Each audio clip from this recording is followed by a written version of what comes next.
السلام عليكم ورحمة الله وبركاته. سنبدأ تصحيح التمرين، يعني آخر تمرين في المراجعة بالنسبة للسنة الأولى بكالوريا علوم رياضية. أي موازنة المعادلة التالية: Na2 O2 plus H2O flash O3 plus NaOH. يعني موازنة المعادلة التالية بإحدى الطرق. يمكن استعمال la méthode tentative أو la méthode algébrique.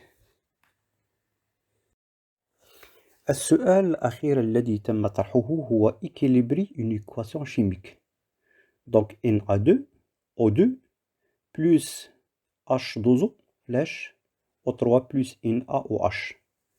Donc équilibrer cette équation, c'est-à-dire de trouver les coefficients stoichiométriques à condition les deux lois vérifiées.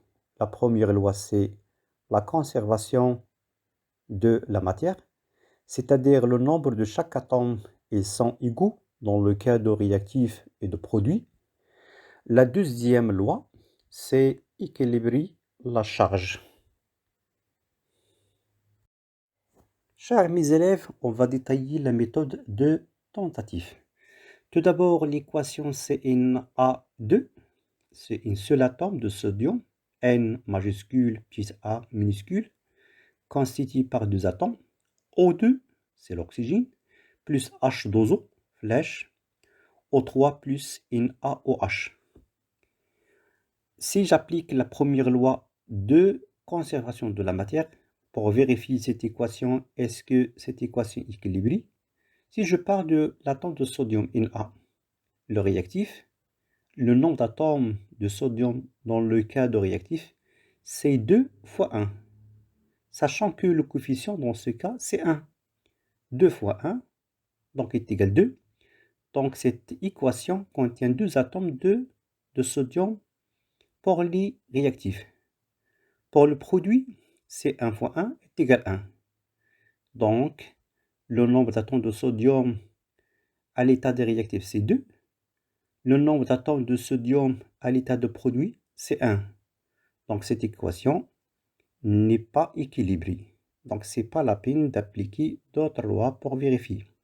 Soit la première loi de conservation, soit la deuxième loi de la conservation de la charge.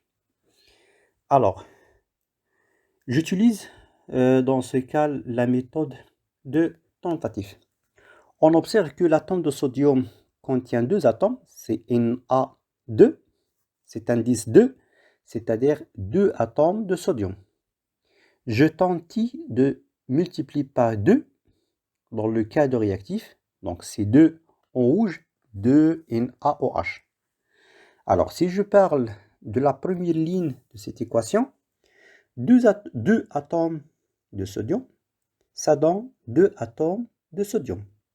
Donc, élément de sodium, c'est déjà équilibré.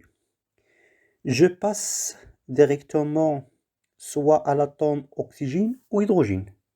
Donc, si je vérifie l'atome hydrogène, deux atomes de hydrogène dans la molécule de l'eau, ça donne deux atomes de hydrogène dans l'hydroxyde de sodium, 2H.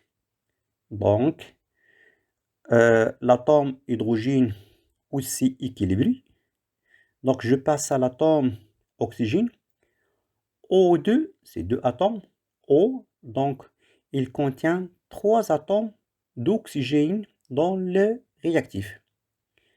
Donc, si je parle de le nombre d'atomes d'oxygène dans le produit, O3 plus 2O, donc c'est O3, c'est 3 atomes, 2O, c'est 2, donc 2 plus 3, c'est 5. Donc, il faut multiplier par une fraction 1 sur 3.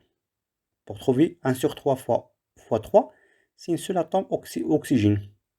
Donc, dans ce cas, la deuxième ligne, déjà l'équation équilibrée, mais il contient une fraction 1 sur 3.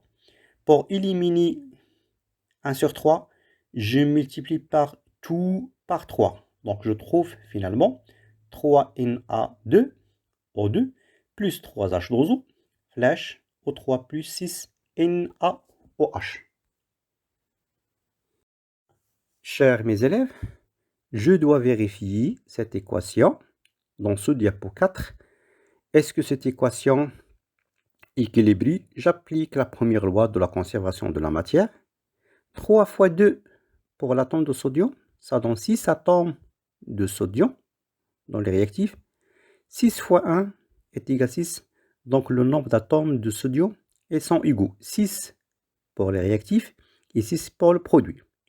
Oxygène, c'est 3 fois 2. Regardez le coefficient stoichiométrique, c'est 3. Indice O2, donc 3 fois 2, plus 3 fois 1. 3, c'est le coefficient stoichiométrique. H2O, il contient indice 1. O1, donc c'est 3 fois 1. Donc le nombre d'atomes d'oxygène dans le réactif, c'est 9. Je vérifie la suite pour les produits. C'est 3 fois 1, plus 6 fois 1, donc 9. Donc aussi le nombre d'oxygène, il est vérifié. L'atome d'hydrogène, c'est 3 fois 2. Regardez la molécule d'eau, c'est 3 fois 2, est égal à 6. Pour les réactifs, 6 fois H, donc 6 fois 1 est égal à 6. Donc aussi le nombre d'hydrogène, elle vérifie. La somme aussi, c'est 21. 21 pour les produits et les réactifs. Je vérifie la deuxième loi de conservation de la charge. Aucun charge dans cette équation, donc 0 est égal à 0. Donc l'équation, finalement, c'est 3Na2O2 plus 3H2O, flèche O3 plus 6NaOH. Merci pour votre attention. Je passe directement à un autre exercice et essayer de résoudre la suite. À bientôt.